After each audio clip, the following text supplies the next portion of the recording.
Hello and welcome to my new show that I've started called Outdated Game Reviews, where I'll be reviewing games that came out a while ago but aren't old enough to call retro. For my first episode, I'll be reviewing a game known as Warframe, as I've been playing it recently with a good number of my friends. Note that this review will be post-update 17, aka Echoes of the Sentient, which reworked the parkour system and various other aspects of the game.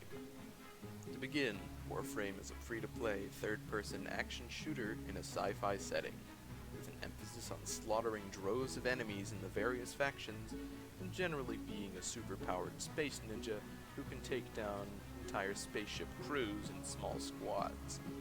In Warframe, you can jump into missions with up to 3 of your friends, or random people, but you can modify the multiplayer setting as to only allow friends, or to not allow anyone to go solo.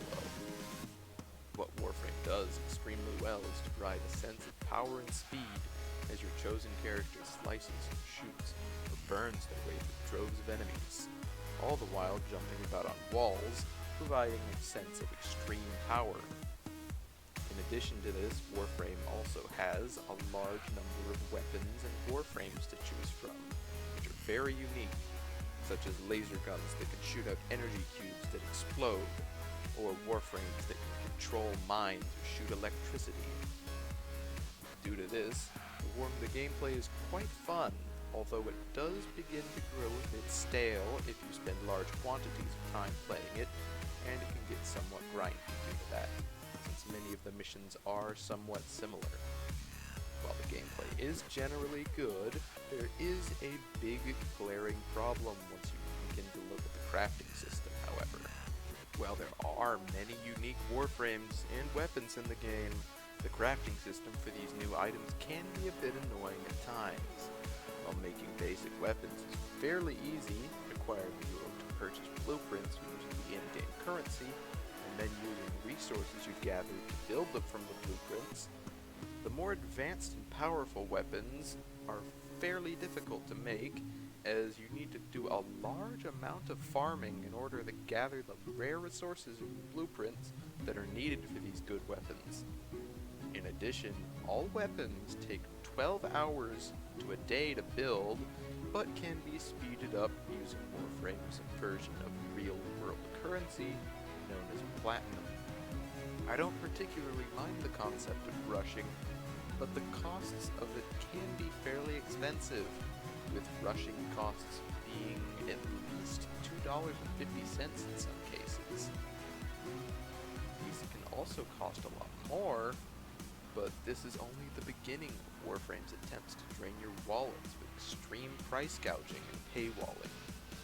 Warframes take 3 days to build, even after you build the various components, which take about 12 hours to build each on their own. Fortunately, you can build as many items at once as you want, but these paywalls are annoying nonetheless, as many people simply want to play with their new items that they farmed for now.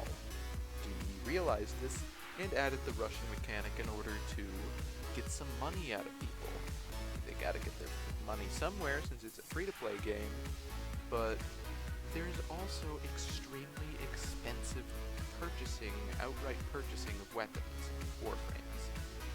Weapons, on even basic ones, can cost at least $3, and newer high-end weapons can cost up to $20. Warframes also cost even more, with them costing at least $5, and they can reach up to $25. This means that you either have to painstakingly farm for these rare resources with very low drop rates, spend large amounts of money, or you can purchase small amounts of these rare resources for at least $1 per unit, which is completely ridiculous, as some take up to 5 units, and it costs about 50 cents per unit. It's frankly ridiculous in some cases. This, however, with the price gouging system, does tend to suppress the amount of pay-to-win that happens, but there's also the fact that Warframe is nearly exclusively PvE. And you have to actually rank up weapons in Warframes before they're even usable in higher level areas, meaning that pay to win wouldn't have really even been a problem in the first place. Plan on building these everything legit without platinum and just farming it all up? That's okay, but you're also going to need to buy weapon and Warframe slots, as you can, out of the box, only have 2 Warframes in your inventory and only about 6 to 8 weapons. These slots, however, are much more moderate in their costing, with Warframe slots only costing about $1, and weapon slots only costing about 50 cents for 2. In addition to the normal weapons in Warframes, there are also prime weapons in Warframes, which are pretty much just inherently better than the normal counterparts. While most games would have these to be only purchasable with real money, DE did it right with this one, as most prime items and weapons can only be received through actual in-game work and farming. Although this prime gear is much harder to get than normal weapons, as you have to find up to 5, sometimes more, blueprints or parts for these really good prime weapons. The only way you can actually get these prime parts and blueprints is through void missions as well. Void missions combine all 3 factions against you, and you have to farm to get void keys in order to access certain missions of varying difficulty. These missions can be quite fun for a while with organized groups and can be quite difficult, although, like most missions in Warframe, they tend to get stale and very annoying when you do the same mission about 5 or more times and you can't get the prime part that you want. Although you normally can't buy prime weapons, you can purchase the newest prime weapons and Warframes with what is known as Prime Access. As far as I know, this only applies to the newest ones, and it is another example of extreme price gouging, as it is $50 for access to new prime weapons, $80 to access the new prime weapons and Warframes, and $140 in order to access new prime weapons, Warframes, and cosmetic armor attachments and weapon attachments. This cost is way too much. It makes you question who the hell would pay this much for a free-to-play game ever. Moving on from the gameplay aspects and the crafting aspects, there's also graphical quality.